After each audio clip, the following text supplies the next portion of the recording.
तो बहुत समय बाद वापस आए हैं इस यूट्यूब चैनल में।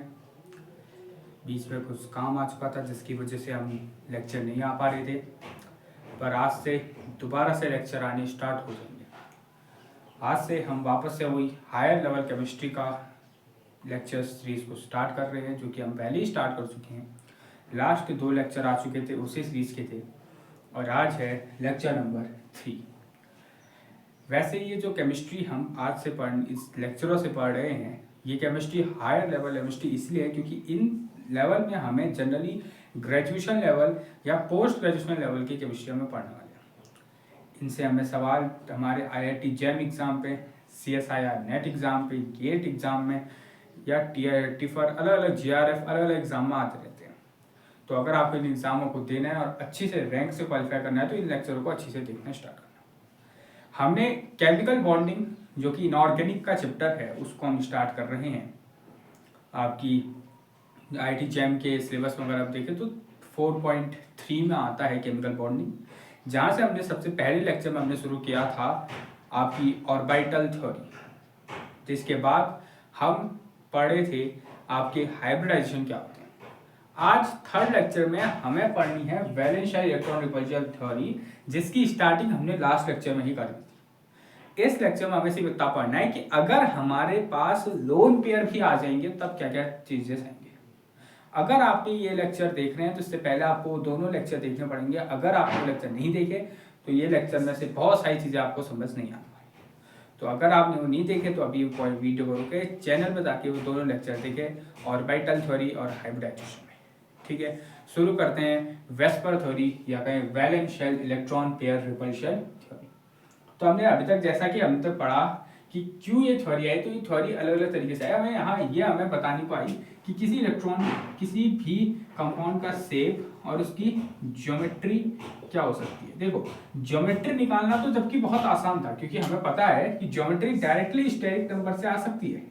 डायरेक्टली स्टेरिक नंबर से हम हाइब्रिडाइजेशन तक पहुंचते हैं, उसके बाद ज्योमेट्री तक इजीली पहुंच सकते हैं। बट हमें शेप पहुंचने के लिए आज के कुछ टेबल पढ़नी पड़ेगी। हमें शेप के लिए 2 चीज के बारे में पता होनी चाहिए कि जो हमारा स्टेरिक नंबर है उस स्टेरिक नंबर में कितने बॉन्ड पेयर हैं और कितने हमारे लोन पेयर हैं, क्योंकि ज्योमेट्री लोन पेयर को नहीं देखती है। ज्योमेट्री जो है वो लोन पेयर को नहीं देखती है, मतलब ज्योमेट्री लोन पेयर को देखती है तो, लेकिन वो मानती है, लेकिन जो शेप है ना वो लोन पेयर को देखता नहीं है। जिसका सबसे बेहतरीन मैंने एग्जांपल बताया था आपके किसका, मान लेते कोई ऐसा कंपाउंड है जिसमें मान लेते कोई ए कंपाउंड है जिसने 3 बॉन्ड बनाए हैं बी के साथ कुछ इस तरीके से, और मान लेते कोई सी कंपाउंड है जिसने 2 बॉन्ड बनाए हैं डी के साथ और एक उसके पास क्या है लोन पेयर। ज्योमेट्री के लिए दोनों ही ट्राइगोनल प्लेनर है, वो दिख भी ट्राइगोनल प्लेनर जैसे है क्योंकि वो इस लोन पेयर को भी एज अ बॉन्ड पेयर ही मानती है। पर शेप को ये हिस्सा नहीं दिख रहा, शेप को खाली इतना सा हिस्सा दिख रहा है जो कि आ रहा है क्या, बेंट, जो कि क्या शेप आ रहा है, बेंट शेप। लेकिन एक्चुअल में अगर आप देखेंगे ऐसे तो बेंट शेप ही है, बट स्टेरिक नंबर अगर इसका आप निकालेंगे वो एक्चुअल में आएगा 3, जो कि आपको नॉर्मल में आपको क्या देगा, ट्राइगोनल प्लेनर देगा। बट शेप एक्चुअल में इसकी क्या है, बेंट है। तो ज्योमेट्री आपकी स्टेरिक नंबर से डायरेक्ट निकल सकती है, शेप आपको देखनी पड़ेगी कितने लोन पेयर है कितने बॉन्ड पेयर है, क्योंकि शेप में आपको लोन पेयर को हटाना पड़ता है। इसके लिए आपको पता होना चाहिए कितने लोन पेयर रहते हैं। तो इन्हीं चीज़ों को हम समझेंगे किस किस तरीके आ सकते हैं, चीज़ें आ सकती है। स्टेरिक नंबर 2 से लेके लास्ट 8, 9 का भी एक आता है IIT जैम में। स्टेरिक नंबर 9 से भी एक छोटा सवाल आ रखा है। वैसे स्टेरिक नंबर 8 तक ही आता है, बट एक स्टेरिक नंबर 9 से सवाल आ रखा है क्योंकि वो कन्वर्ट होता है स्टेरिक नंबर 8 में, तो वहां तक हमें देखना पड़ेगा। हमने जनरली आपने पढ़ा होगा स्टेरिक नंबर, नॉर्मली आप स्टेरिक नंबर 6 तक पढ़ते हैं, यहाँ हमने एक्सटर्नली 7, 8 और हल्का सा 9 को पढ़ते हैं। सिलेबस में ये 2 मेंशन है, एक बार सवाल यहाँ से भी आ रखा है तो हम इसको भी चेक करेंगे। ठीक है, तो शुरू करते हैं valence shell electron pair repulsion theory. Start करने के लिए बेसिक आपको बताना जरूरी है और वही हम स्टार्ट करेंगे।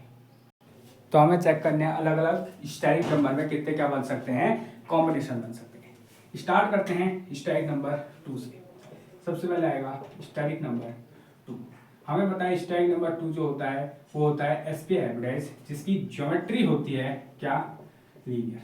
जिसकी ज्योमेट्री क्या होती है, लीनियर होती है। अब लीनियर ज्योमेट्री का थोड़ा ध्यान से मिनिमम लीनियर ज्योमेट्री के लिए कुछ इस तरीके का होता होगा, एक एटम सेंटर पे, एक इस साइड में और एक इस साइड में, मतलब 2 बॉन्ड पेयर होते होंगे।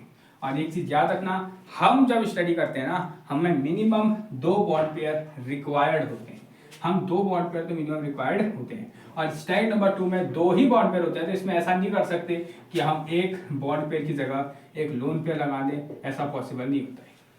तो स्टेप नंबर 2 में ज्योमेट्री लीनियरली होती है और यही इसकी क्या होती है, शेप हो सकती है, क्योंकि यहाँ पे कोई भी कॉम्बिनेशन नहीं बनता है किस चीज का, लोन पेयर के लिए।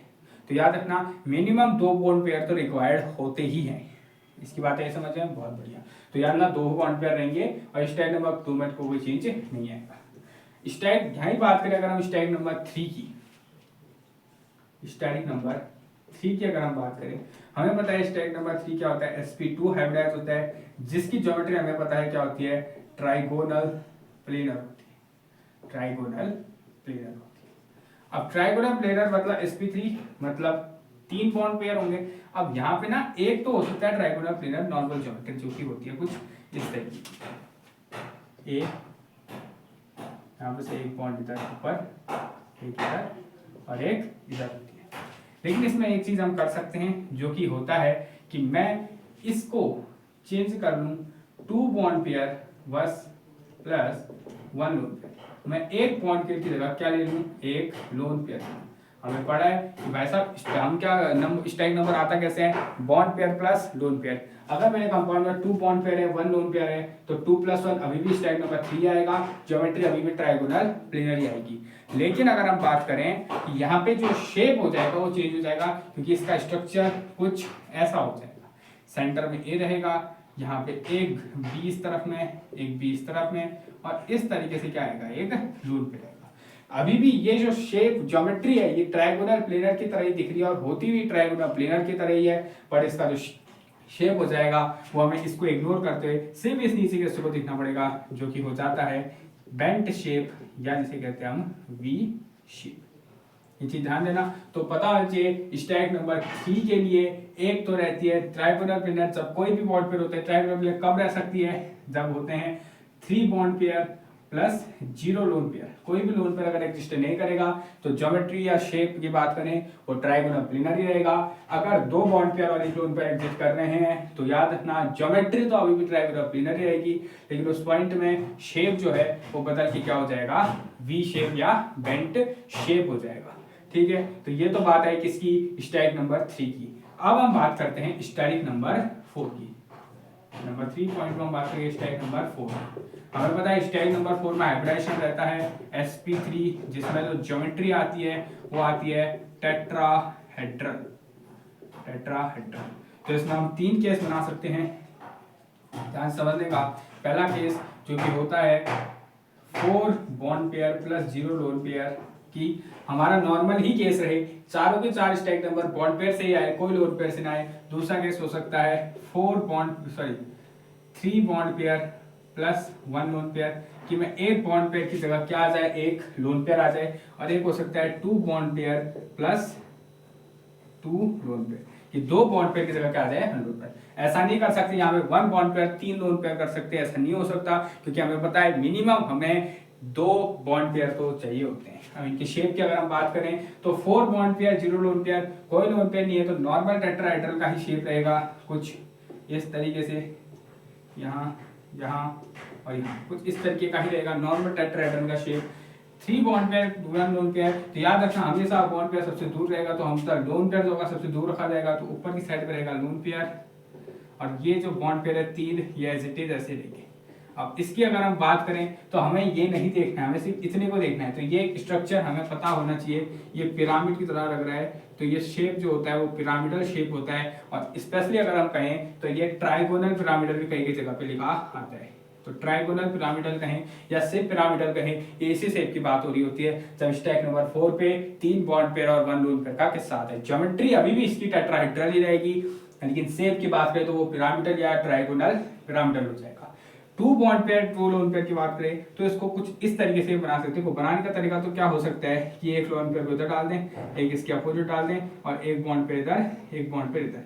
लेकिन थोड़ा सा ऐसे चेंज हो जाता है, इसको अगर बनाऊं तो ये बॉन्ड जो ये लोन पेयर होते हैं ये एक साथ कुछ इस तरीके से आ जाते हैं इधर और इधर, और जो बॉन्ड पेयर होते हैं वो कुछ इस तरीके से आ जाते हैं।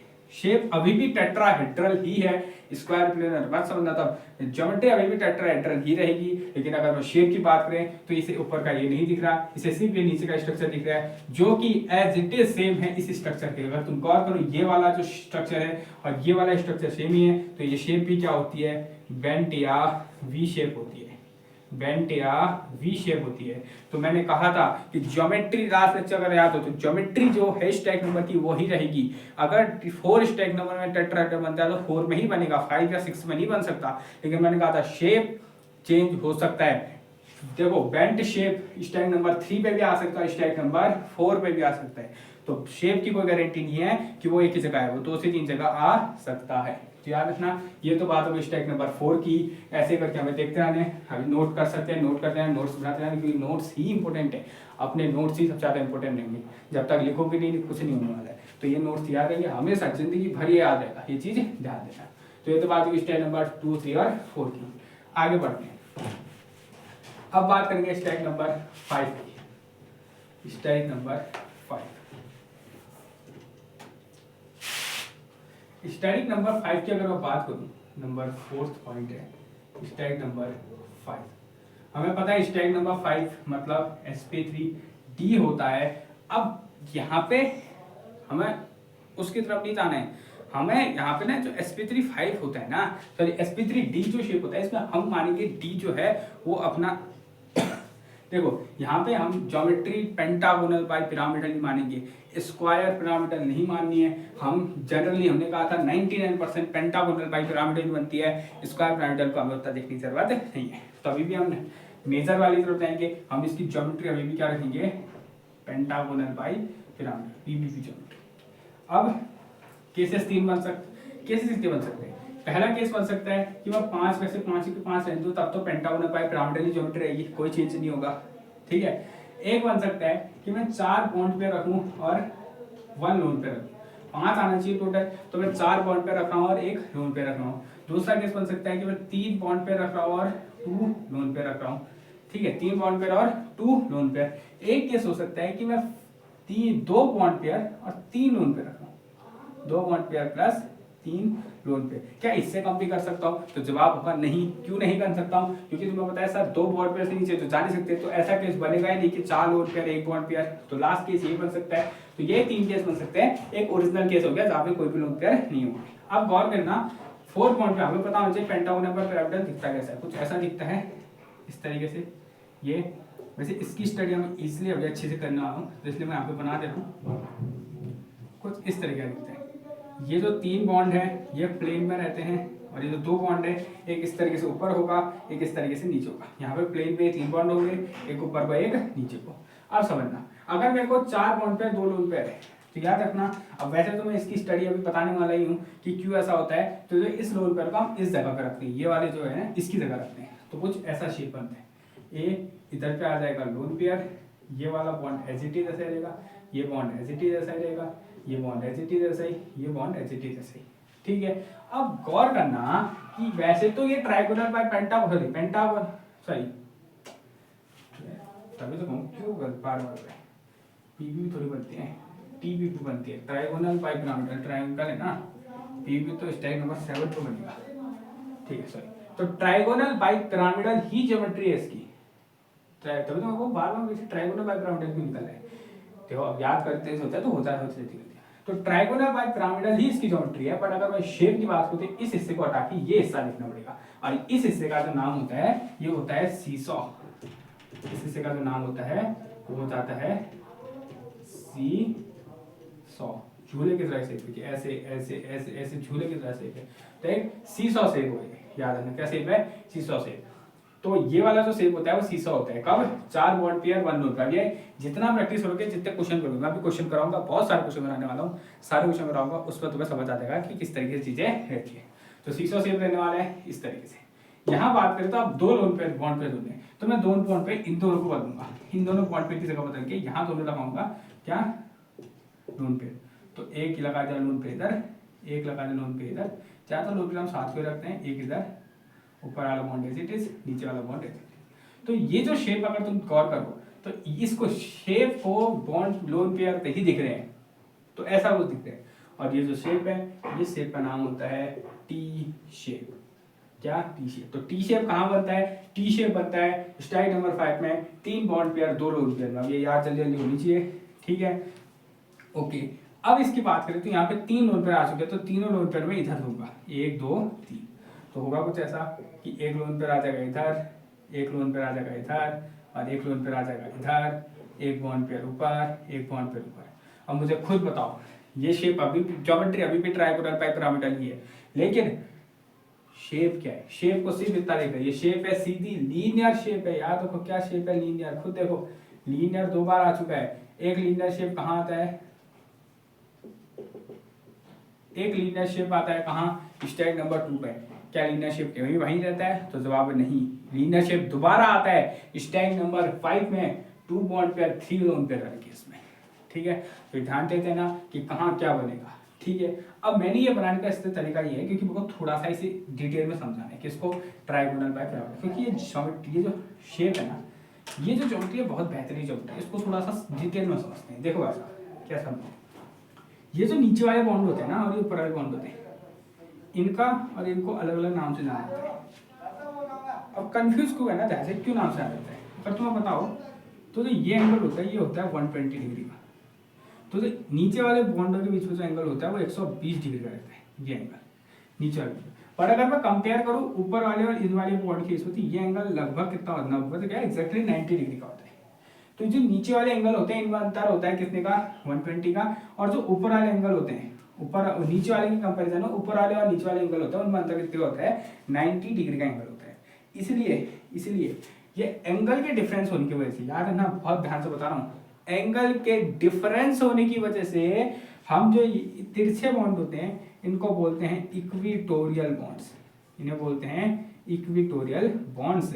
और जो ये खड़े बॉन्ड होते हैं जो प्लेन से अपराइट होते हैं और डाउनराइट होते हैं, इनको बोला जाता है एक्सियल बॉन्ड। इनको क्या बोला जाता है? Axial bond. इनका डिफरेंस होता है, ये होता है इक्विटोरियल बॉन्ड, ये होता है एक्सियल बॉन्ड। अब इनके बारे में बहुत ज्यादा स्टडी करने की जरूरत है। जैसे तुम्हें बताना चाहिए, ये जो एक्सियल बॉन्ड होते हैं इनकी बॉन्ड लेंथ ज्यादा होती है। कुछ चीजें बताना चाहिए, इनकी जो बॉन्ड लेंथ होती है वो ज्यादा होती है, इनकी बॉन्ड लेंथ जो होती है कम होती है। इनकी बॉन्ड लेंथ ज्यादा, उनकी बॉन्ड लेंथ कम, इनकी बॉन्ड लेंथ ज्यादा, उनकी बॉन्ड लेंथ कम। तो इस जगह पे ज्यादातर आते हैं मोर इलेक्ट्रोनेगेटिव एटम्स या एलिमेंट्स। जितने भी इलेक्ट्रोनेगेटिव एलिमेंट्स हैं तुम उन्हें कहाँ बैठाओगे? एक्सियल बॉन्ड पे बैठाओगे। और जितने भी एलिमेंट लेस इलेक्ट्रोनेगेटिव, जितने एलिमेंट लेस इलेक्ट्रोनेगेटिव या डबल बॉन्ड के साथ या ट्रिपल बॉन्ड के साथ, या भाई साहब लोन पेयर, ये अगर आ रहे हैं लेस इलेक्ट्रोनेगेटिव, डबल बॉन्ड वाले एटम, ट्रिपल बॉन्ड वाले एटम और या लोन पेयर वाले एटम, उन्हें हमेशा कहाँ बैठाए जाएंगे? Equatorial bond. इसलिए मैंने हमेशा इन लोन पेयर्स को कहाँ बैठाया? इक्विटोरियल बॉन्ड में बैठाया। ये बात बताओ नहीं चाहिए क्यों मैंने इधर बैठा, तो इनका जवाब क्या आता है? तो ये जो एक्सियल बॉन्ड, ये बहुत ध्यान से सुनना, ये जो एक्सियल बॉन्ड और इक्विटोरियल बॉन्ड वाला कॉन्सेप्ट आता है ना, यह आता है डिफरेंस इन एंगल की वजह से। ये एंगल में डिफरेंस होता है, नीचे वाले बॉन्ड में एंगल का डिफरेंस 120 होता है, ऊपर वाले में 90 होता है। इसलिए ये डिफरेंस तब आता है, ये याद रखना। हर बार नहीं होगा कि तिरछे वाले बॉन्ड हो जाएंगे भाई साहब इक्विटोरियल, ऊपर वाले एक्सियल, हर बार नहीं होता। अभी मैं बताऊंगा कहानी होता है। तो याद ना, ये एक्सियल, यहाँ पे इनकी बॉन्ड लेंथ ज्यादा होती है। सवाल ध्यान देना, बहुत बेहतरीन बता रहा हूँ। ये जो क्वेश्चन है ये बहुत इंपॉर्टेंट है। जब डाइपोल वाले क्वेश्चन आते हैं, डाइपोल वाले चैप्टर में पढ़ाऊंगा, वहां पे आईआईटी जैम में इसी टॉपिक से सवाल आया है कि PCl3F2 और PF3Cl2 इन दोनों में से कौन सा कंपाउंड डाइपोल इवेंट, मतलब कौन सा बॉन्ड पोलर है, कौन सा बॉन्ड पोलर है। आईआईटी जैम में PYQ आ रखा है और ये इसी वाले पॉइंट से याद है, इसी वाले पॉइंट से क्या होता है? प्रूफ होता है। अगर ये नहीं आया तो सब वो क्वेश्चन नहीं होगा, डाइपोल इवेंट वाले क्वेश्चन नहीं होंगे। पूरी चीजें जुड़ी हुई है, आगे जितनी चीजें जुड़गी सब पीछे वाले से आएंगे। आगे जितने डाइपोल मोमेंट पे जाओ तुम, आगे तुम कहीं भी जाओ ना, तुम्हें ये ज्योमेट्री शेप ये बताने बहुत जरूरी है। इसलिए ये जो लेक्चर है one of the most important lecture, ये बात ध्यान दे देना। तो ये याद रखना कि क्या रहता है ट्राइगोनल पाइरामिडल शेप में। और एक बार दोबारा बता दूं, एंगल के डिफरेंस की वजह से ये एक्सियल और इक्विटोरियल बॉन्ड आता है। ठीक है, आई बात समझ में। ये तो बात होगी स्टैक नंबर 5 की। अब बात करते हैं स्टैक नंबर 6 की, ठीक है। स्टैक नंबर 6, फिर बात करेंगे स्टैक नंबर 7 और लास्ट फिर 8 और एक 9 का एक छोटा सा सवाल आता है, उसको हमें देखते हैं। तो अब बात करते हैं स्टैक नंबर 6। स्टैक नंबर 6 हमें पता है जो sp3 d2 हो जाएगा। ज्योमेट्री जो होती है वो होती है ऑक्टाहेड्रल। दोबारा बता दूं, गौर करना, रुको अभी चीजें बताता हूँ, ठीक है। शुरू करते हैं। एक तो होगा वैसा 6 के 6 बॉन्ड पेयर, 0 लोन पेयर, जो कि सीधा ऑक्टाहेड्रल वाला केस आएगा। एक केस आ सकता है कि मैं 5 बॉन्ड पेयर पकड़ूं और प्लस 1 लोन पेयर, एक लोन पेयर पकड़ लूं। एक आ सकता है कि मैं 4 बॉन्ड पेयर पकड़ लूं और 2 क्या पकड़ लूं, लोन पेयर। तो 5 बॉन्ड पेयर और 2 loan, 5 bond pair 2 lone pair वाले के साथ सकता है, और 4 bond pair 5 bond pair 1 lone pair वाले के साथ सकता है, और 4 बॉन्ड पेयर 2 लोन पेयर वाले के साथ सकता है। यहाँ सिर्फ 2 ही आते हैं, यहाँ इससे ज़्यादा नहीं आते। 3 बॉन्ड पेयर 3 लोन पेयर ऐसा कुछ होता नहीं है, इतने ही आते हैं। फिर अजीब टाइप का बन जाते हैं 3 बॉन्ड पेयर, तो उसको हम पढ़ते भी नहीं, होता होगा नहीं होता होगा, आई डोंट केयर, पर हम पढ़ते नहीं है, ठीक है। तो ये 2 ही केस बन गए। अब 2 ही केस बनेंगे तो क्या होगा, गौर करते हैं। देखो ऑक्टाहेड्रल शेप हमें पता है कैसा होता है, कुछ ऐसा होता है 1 2 3 4 5 6, ये होता है प्लेन में, और एक होता है ऊपर, एक होते हैं नीचे। एक लोन पेयर जोड़ना है, तो अब लोन पेयर कहाँ जोड़ूंगा, कुछ ऐसा बनेगा। सेंटर ये, एक ये, एक ये, एक ये, एक ये और एक ये, और एक लोन पेयर बनी यहाँ। अब तुम्हारे दिल में सवाल आना चाहिए, जरूर आना चाहिए। मेरे टाइम पे मैंने पढ़ा था, मेरे दिमाग में तो जरूर आया था कि सर अभी तो आपने कहा कि जो लोन पेयर होते हैं, जो डबल लोन पेयर होते हैं, वो इक्विटोरियल पोजीशन में जाते हैं, ना कि एक्सियल पोजीशन में। तो यहाँ डालने की, यहाँ आपने लोन पेयर को इधर क्यों नहीं डाला, इधर क्यों डाला? तो मैं इसका जवाब दूंगा भाई साहब, मैंने बोला था इक्विटोरियल एक्सियल का कॉन्सेप्ट तब आता है जब एंगल में डिफरेंस होता है। तुम्हें पता अगर नहीं है, तुम्हें पता होना चाहिए कि जो ये ऑक्टाहेड्रल ज्योमेट्री होती है ना, इनमें इनके बीच में भी 90 डिग्री, इक्विटोरियल एंगल के बीच में 90 डिग्री का अंतर होता है, और एक्सियल और इक्विटोरियल में भी 90 डिग्री का ही अंतर होता है, और दोनों सेम है। मैंने कहा अगर एंगल सेम होंगे तो यहाँ पे इक्विटोरियल एक्सियल का कोई केस नहीं आएगा, ये सबकी बॉन्ड लेंथ इक्वल होगी, ये कोई दिक्कत होने वाली नहीं है, ये एग्जैक्टली सेम रहेगी। तो ऑक्टाहेड्रल में इक्विटोरियल एक्सियल का कोई केस नहीं बनता, ये बात ध्यान रखना, इसलिए मैं कहीं भी डाल सकता हूँ। तो अच्छा लिखने के लिए मैंने ये डाला। अगर आप गौर से देखें तो ये कुछ इस तरीके से, अगर इसके शेप को हम बढ़िया से ढूंढें तो ये जो शेप आ रहा है, ये आ रहा है स्क्वायर पिरामिडल है ना, वो ट्राइगोनल पिरामिडल था, वो था ट्राइगोनल पिरामिडल, ये स्क्वायर पिरामिडल है। कहाँ? sp3 में, टेट्राहेड्रल वाले केस में। अब 4 बॉन्ड पे 2 लोन पेयर की बात है तो कुछ ऐसा दिखेगा, एक भी इधर, एक भी इधर, एक भी इधर, एक भी इधर, एक लोन पेयर ऊपर, एक लोन पेयर नीचे, तो कुछ ऐसा दिखेगा। और ये जो शेप होगी स्क्वायर प्लेन शेप। तो याद है यहाँ दोनों ही स्क्वायर, याद रखना है ऑक्टाहेड्रल में sp नंबर 6 में दोनों ही सेम स्क्वायर वाली बनती है। एक बनती है स्क्वायर पिरामिडल, एक बनती है स्क्वायर प्लेन। ये सेम याद होनी चाहिए क्योंकि सवाल इन्हीं से आने वाले हैं, ठीक है। तो ये आ गई स्टैक नंबर 6 की कहानी। अब पढ़ते हैं स्टैक नंबर 7 की कहानी में।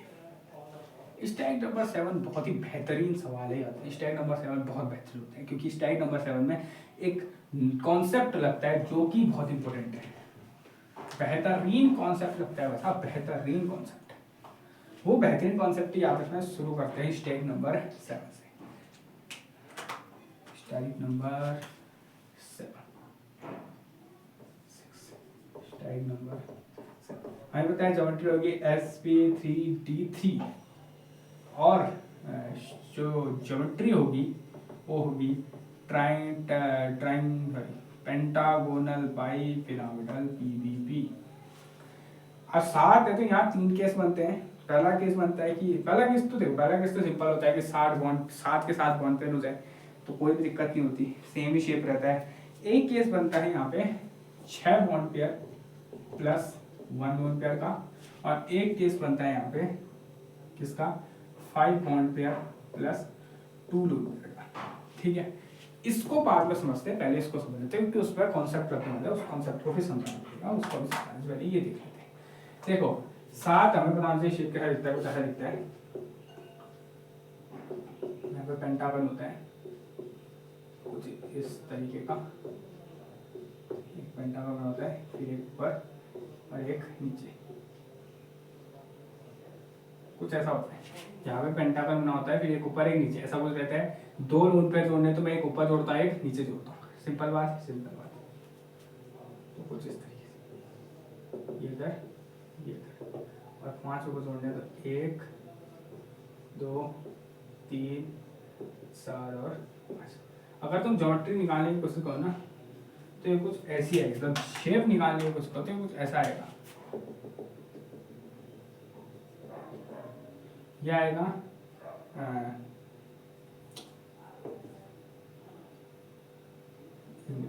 शेप तो पेंटागोनल प्लेनर है, तो पेंटागोनल प्लेनर ही कहते हैं क्या? हाँ ये कहते हैं प्लेनर पेंटागोनल होता है, पेंटागोनल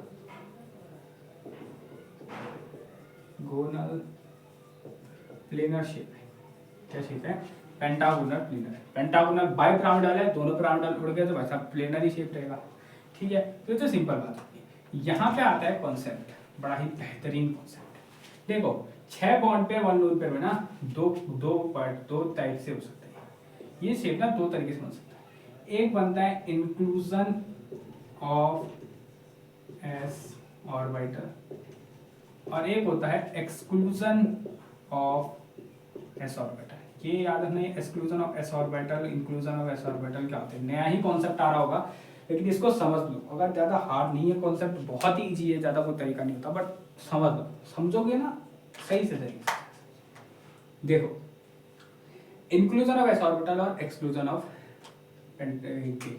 क्या एस ऑर्बिटल का मतलब क्या होता है। देखो sp3d3 है, मतलब एक होगा एस ऑर्बिटल, एक होगा पी ऑर्बिटल, एक होगा डी ऑर्बिटल, कुछ इस तरीके से होगा, नहीं होगा। sp3d3 बनाना है तो देखो पहले मैं इलेक्ट्रॉन भर देता हूँ,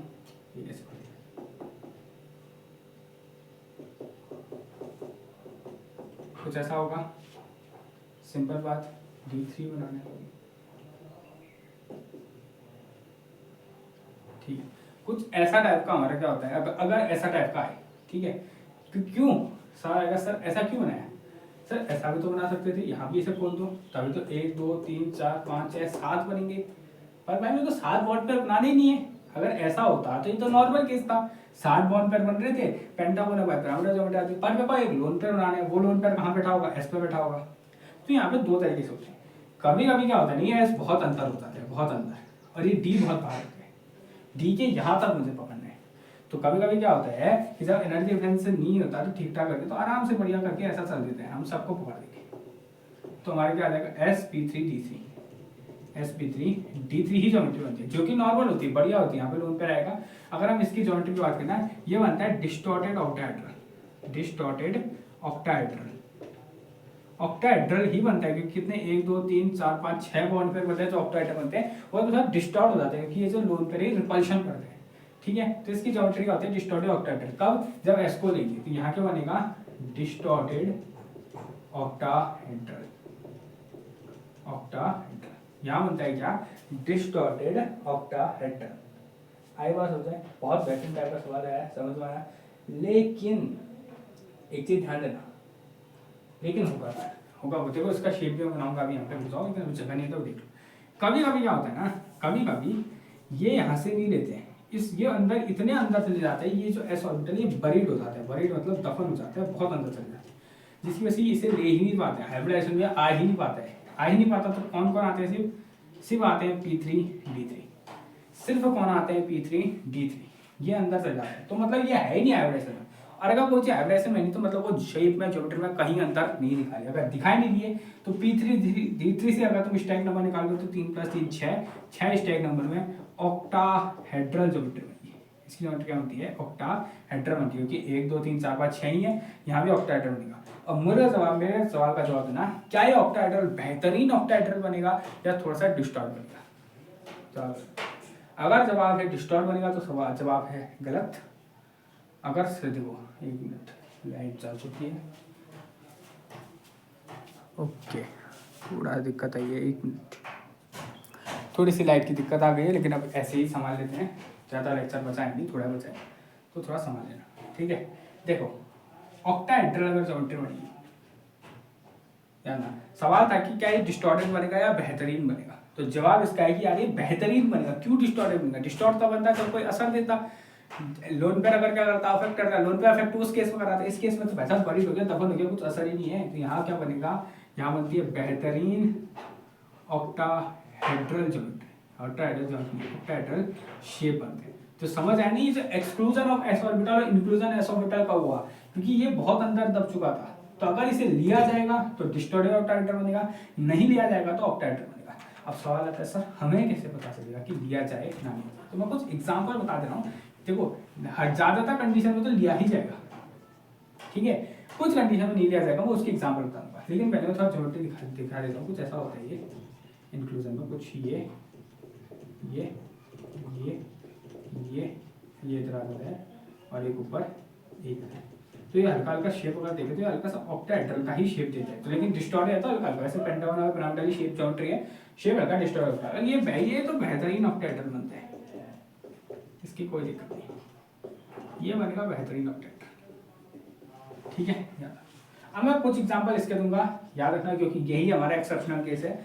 तो जैसे देखो ध्यान से कुछ कंपाउंड कैसे बना सकते हैं, देखो डिस्टॉर्टेड ऑक्टाहेड्रल, देखो इसमें भी ऐसा नहीं है कि इसमें नहीं होगा, बट वो थोड़ा सा अंदर ही है, वो डिस्टॉर्ट नहीं कर पाएगा। अगर इसमें कुछ एग्जांपल जो कि आए लिखे डेटा है, तो ये कुछ एग्जांपल होते हैं, जैसे SbCl6 3- SeCl6 2- ClF6 -BrF6 TeCl6 2-, ये कुछ एग्जाम्पल हैं जो कि क्या दिखाते हैं, डिस्टॉर्टेड ऑक्टाहेड्रल शेप को दिखाते हैं, ठीक है, याद रखना। तो ये थोड़े कुछ एग्जाम्पल ये पता होने चाहिए।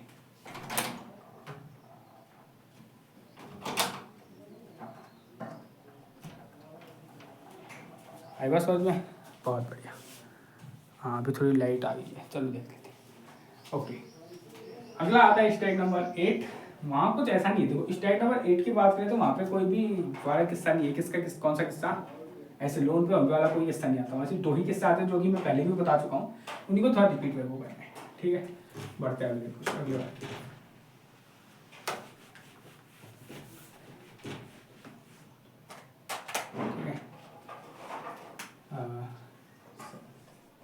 Static number 8।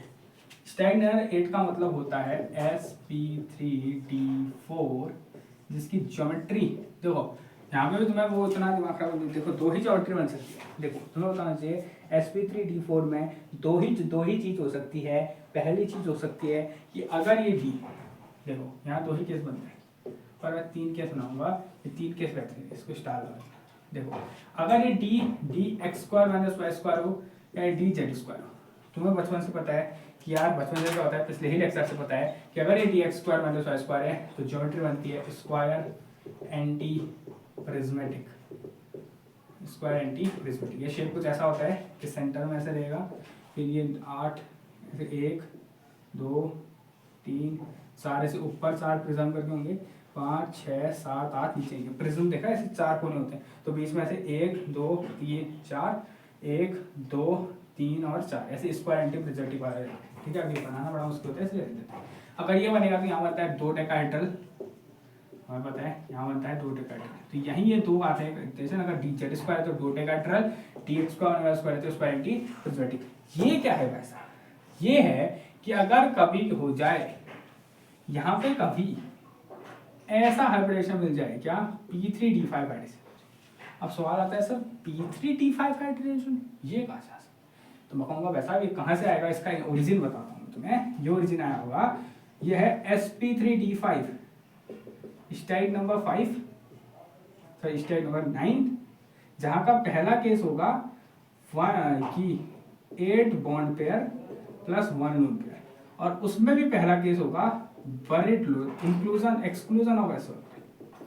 अभी तो पढ़ा है ना, एक्सक्लूजन ऑफ एसो, ये होगा ये केस, ध्यान देना। यही केस आया था एक्चुअल में, जो IIT जब में आया था ना, यही केस आया था कि एक्चुअली वो P3D5 था, sp3d5 आ रहा था, स्टैक नंबर 9 आया था। हमें नहीं पता स्टैक नंबर का, हमारे सिलेबस में ही नहीं, तो हम बताएंगे कहाँ से बता देंगे। लेकिन दिक्कत ये ना, ये sp3 तो हमने सिंपल लिखा था, क्योंकि कैसे करना था, sp3d5 आ रहा है और केस क्या था, 8 बॉन्ड पे 1 लोन पेयर का।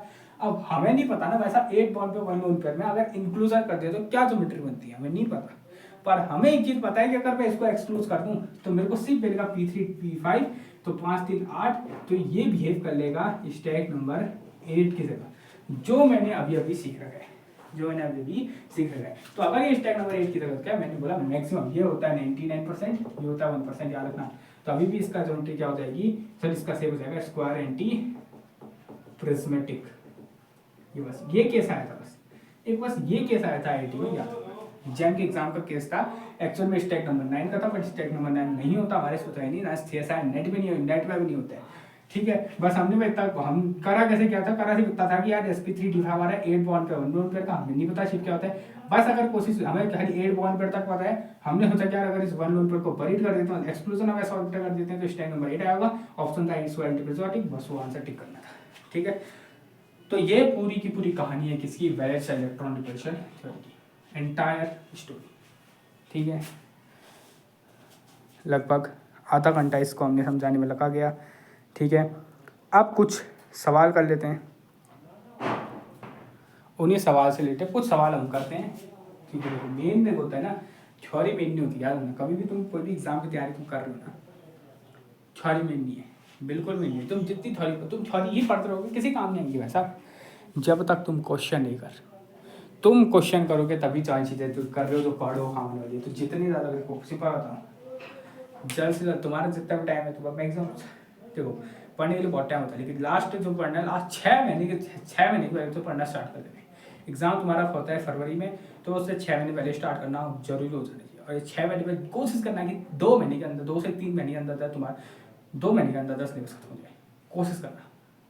पहले तो अगर तुम कहो तो भाई 1 साल पहले से स्टार्ट हो जाती है, लेकिन ट्रेनिंग तुम जैसे थर्ड सेमेस्टर में एंटर करते हो, तुम्हारी ट्रेनिंग शुरू होता है, ट्रेनिंग क्या ना, तुम्हारी प्रैक्टिस ये जो चीज़ होती है तैयारी स्टार्ट हो जानी चाहिए, तब ठीक रहता है। वरना भाई बहुत आफत आ जाती है, बहुत आखिर तक जब तुम करते जाते हो, फिर तुम्हें मॉक टेस्ट भी लगाने, एक तो होता है ना क्योंकि तुमने एग्जाम पहली बार दिए हो इस टाइप का एग्जाम, तो तुम्हें नेगेटिव मार्किंग होती है, बहुत सारी चीज़ होती है, क्योंकि कई लोगों ने JEE क्या होता है, किसी को पता ही नहीं होता CBT एग्जाम होता कैसे, तो भी होता है। तो तुम्हें बहुत ज़्यादा मॉक टेस्ट लगाने पड़ते हैं, तुम्हें मॉक टेस्ट लगाने पड़ते हैं।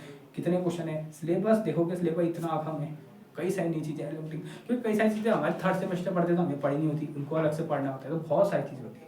तो जितना जल्दी उसके सिलेबस कंप्लीट करना है, और मेन ध्यान देना है क्वेश्चंस में। मैं इन लेक्चर में क्वेश्चन सब करूँगा, ऐसा नहीं कि मैं सिर्फ थ्योरी पढ़ा के जा रहा हूँ। अगर मेरे को थ्योरी पढ़ानी होती है, मेरी थ्योरी खत्म हो चुकी है, मैं बोलता जय हिंद जय भाई गुड बाय करके चले जाता है, लेकिन मेरे को कराने क्वेश्चन, मेरे को फोकस देना है क्वेश्चन पे, क्योंकि क्वेश्चन सबसे ज़्यादा क्या है, इंपॉर्टेंट है। तो अब मैं यहाँ पे तुम्हें बहुत जितने क्वेश्चन PYQ, वो भी ऐसे नहीं कि नॉर्मली PYQ क्वेश्चन कराने वाला हूँ, जो कि आते रहते हैं। स्टार्ट करते हैं जैन के। अब मेरे को एग्जैक्टली तो याद नहीं है, क्योंकि जो मैं क्वेश्चन करा रहा हूँ मैंने लिखे नहीं है कि वो कौन से ईयर में आए थे, अगर बता आई मैं तुम्हें बता दूंगा कब आए थे। लेकिन तुम्हें याद रखना, जितना कॉन्सेप्ट तुमने पढ़ा है उन सब का इस्तेमाल करते हुए लगाते जाएंगे, ठीक है। तो कुछ करते हैं क्वेश्चन, अच्छी लोगों करते हैं स्टार्ट।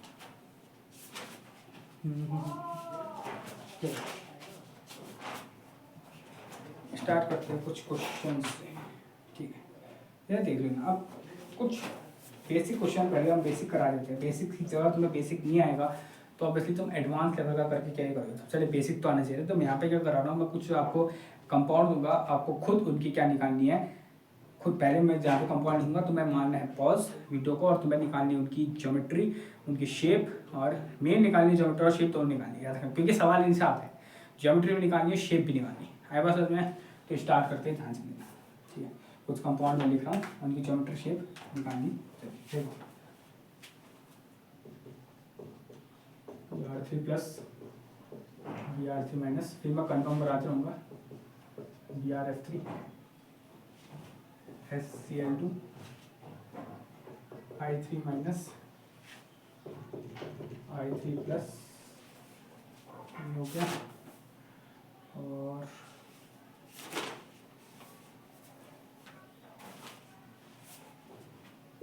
ClO3 माइनस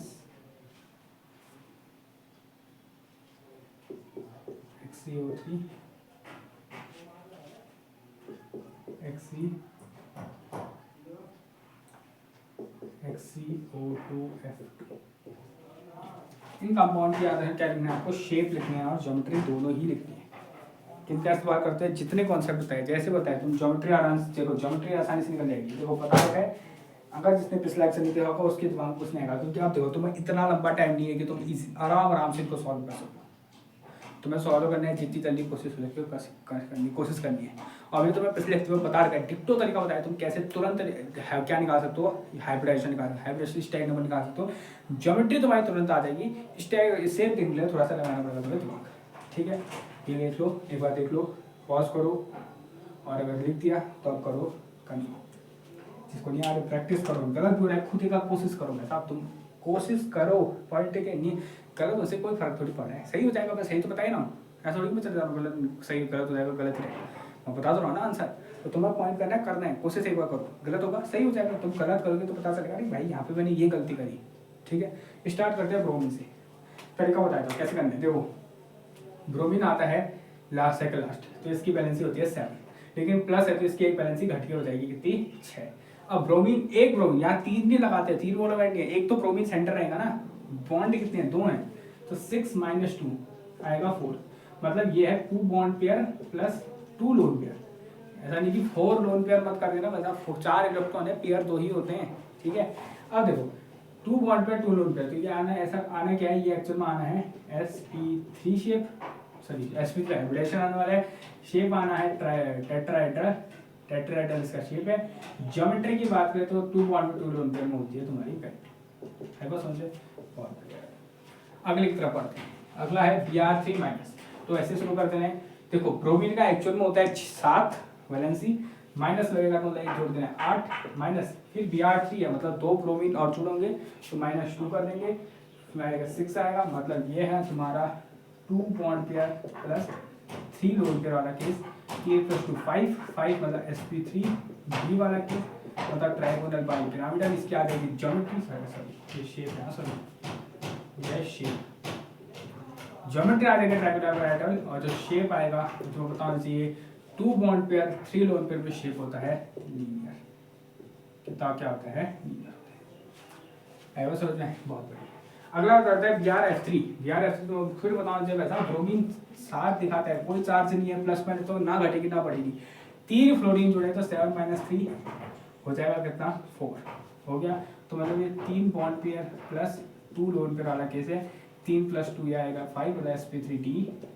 ज्योमेट्री आ जाएगी trigonal biplanar, trigonal bipyramidal TBP, okay 5 है ना, trigonal bipyramidal, 3 bond pair 2 lone pair, ये आ जाएगा तुम्हारा शेप टी शेप, क्या आ जाएगा टी शेप। अगले की तरफ बढ़ते हैं, तो HCl2 है हमारा क्वेश्चन, सल्फर तो बताना चाहिए O स्टाइल ऑक्सीजन की फैमिली से आता है, 6 होता है इसका, कोई चार्ज नहीं तो ना बढ़ेगा ना घटेगा, -2 लगे क्लोरीन तो 6 - 2 हो जाएगा 4, मतलब ये है 2 बॉन्ड पेयर प्लस 4 मतलब 2 लोन पेयर, मतलब ये sp3 वाले में ही है। टेट्राहेड्रल इसकी नॉर्मल ज्योमेट्री हो जाएगी। शेप की बात करें अगर इसकी शेप लिखें तो टेट्राहेड्रल शेप ज्योमेट्री है, शेप हो जाएगी 2 बॉन्ड पेयर 2 लोन पेयर मतलब बेंट। जल्दी ऐसे होना चाहिए, जल्दी नहीं होना चाहिए। देखो I3 माइनस I होगा नॉर्मली 7, माइनस हो जाएगा 8, -3 नहीं करना है, -2 करना है, याद रखना, जल्दी वाले में 3 हो जाता था। 8 - 2 मतलब 6 मतलब 2 बॉन्ड पेयर, अब 3 लोन पेयर, यह आ जाएगा स्टैक नंबर 3, स्टैक नंबर आएगा 5 मतलब sp3d, और ज्योमेट्री हो जाएगी इसकी ट्राइगोनल बाइप्लेनर पिरामिडल, और जो शेप आएगी वो आएगी 2 बॉन्ड पेयर 3 लोन पेयर मतलब लीनियर, ठीक है। बात करें I3 प्लस की, I3 प्लस की बात करें तो नॉर्मली होता है 7, लेकिन प्लस में 6 -2 मतलब 4, तो 2 bond pair plus 2 lone pair मतलब sp3 टेट्राहेड्रल इसकी ज्योमेट्री। शेप की बात करें तो 2 बॉन्ड पेयर 2 लोन पेयर में शेप होता है पेंट। देखो I3 माइनस लीनियर शेप का होता है, I3 प्लस पेंट शेप का होता है। ClO3 माइनस क्लोरीन नॉर्मली होता है 7, माइनस हो जाएगा 8, 3 ऑक्सीजन जुड़े हैं, लेकिन तुम्हें पता होना चाहिए कि एक ऑक्सीजन बनाता है डबल बॉन्ड, पता होना चाहिए। लोग करते हैं 8 - 3 3 आ जाता है 5 ऑक्सीजन, यार 5 तो लोन पेयर बन ही नहीं सकते, पेयर बनाने तो भाई 5 कैसी पेयर हो जाएगी, बैठा गलती मत करो।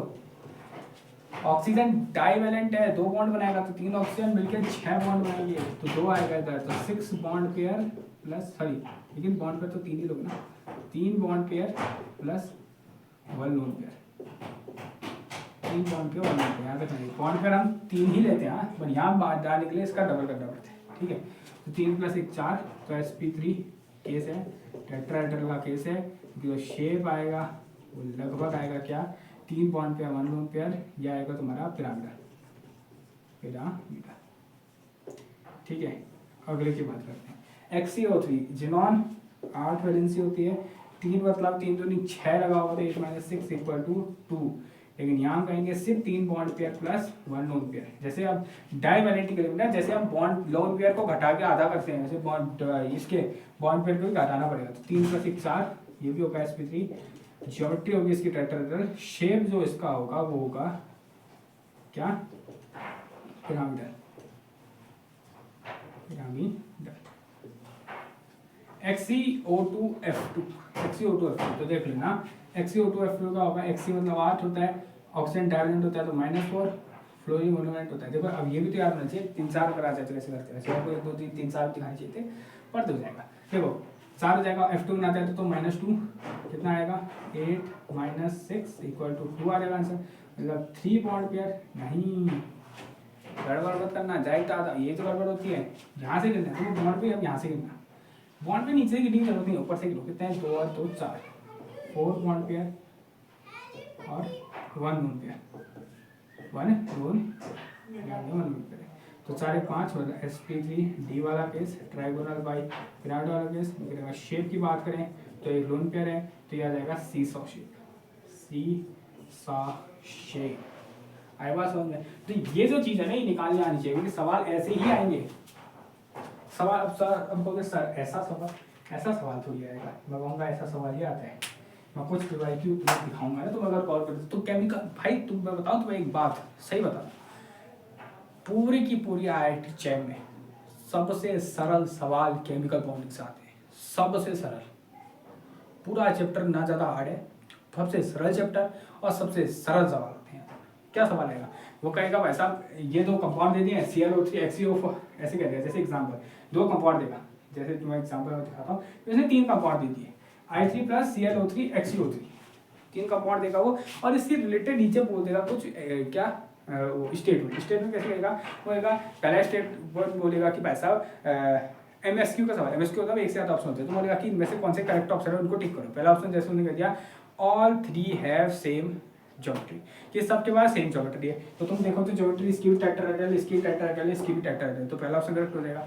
फिर वो बोल देगा all same have same shape, shape same है क्या, शेप तीनों का सेम है नहीं, शेप तीनों का अलग है, ठीक है। तीसरा रहेगा ClO3 देखो XeO3 and ClO3- have same shape, हाँ शेप सेम ही है, ऐसे करके। तो इसी तरीके का सवाल पूछता है वो, ज़्यादा कोई अलग सवाल नहीं। मैं तुम्हें कुछ एग्जांपल अगर मैं दिखाऊँ ना, तुम अगर एग्जांपल दिखाओ तो मैं सेम ही सवाल पूछेगा वो, कोई उसमें इस तरह के हार्ड सवाल नहीं पूछे, ठीक है। मैं तुम्हें कुछ होमवर्क भी देने वाला हूँ, लेकिन मैं कुछ सिंपल सवाल अगर मैं दिखाता हूँ, मेरे को ड्रैगन मॉलिक्यूल के बारे में मेरे को कुछ ना कुछ बताने हैं, लेकिन मेरे को सिंपल चीज़ देखो, यही इसमें सवाल ऐसे ही सवाल पूछ रखे हैं कि मैच द फॉलोइंग करेगा, उसने देखा ICl2 - XeO4 BrF4 और SO2, और इधर उनके दे रखी है ज्योमेट्री, सही शेप दे दिए हैं, उनसे करना उन्हें माइनस, इस तरीके से क्वेश्चन ऐसे ही आते हैं, क्वेश्चन कोई ऊट पटांग नहीं आते हैं, क्वेश्चन इसी तरीके से आते हैं। यही अगर ऐसे दे देगा कि BrF3 और SlCl2 इनमें ऐसे देगा कि which of the following compound have linear shape, 4 उसका ऑप्शन दे दिए BR3 + BR3- BrF3 SlC2, तो तुम्हें कैलकुलेट करना निकालना पड़ेगा, तुम कहोगे BrF3 का क्या है, लीनियर शेप है, ऐसे ही वो क्वेश्चन देते हैं। यानी केमिकल बॉन्डिंग के बहुत ईजी क्वेश्चन आते हैं, तुम निकालो लास्ट एक की ढूंढो, तुम्हें मिलेंगे, सारे क्वेश्चन कर लोगे आप, ठीक है।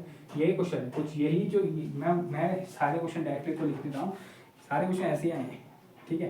मेरे को बताते क्योंकि सॉल्व सब ऐसा ही करना है, तो मैंने डायरेक्टली यही लिख के दे दिया है, ठीक है। इन्हीं रिलेटेड क्वेश्चन आए थे, यही वो क्वेश्चन है और इन्हीं को करना है। यहाँ पे केमिकल बॉन्डिंग होती है लगभग खत्म, लेकिन याद नहीं खत्म हो गई थी इसका मतलब ये नहीं है काम नहीं आएगी, काम होगी और आएगी। इसके बाद हमें डाइपोल मोमेंट पढ़ना है, अगला लेक्चर आएगा डाइपोल मोमेंट, जिसमें भाई साहब यही चीज़ें दोबारा आएंगी, क्योंकि यही बहुत इंपॉर्टेंट है याद रखना। तो ये चैप्टर बहुत इंपॉर्टेंट था। अगर लेक्चर अच्छा लगा होगा तो लाइक कर देना, अच्छा लगता है लाइक देख के, कमेंट करना, अगर कोई डाउट हो, कुछ भी सजेशन या डाउट हो कमेंट करना, जवाब जरूर मिलेगा। शेयर करना अगर किसी को केमिस्ट्री की तैयारी करनी है, और चैनल को सब्सक्राइब करना, क्योंकि सब्सक्राइब करना कोई ज़्यादा पैसे लगते हैं नहीं, फ्री का काम कर देना। ठीक है, मिलते हैं अगले लेक्चर में। जय हिंद, जय भारत।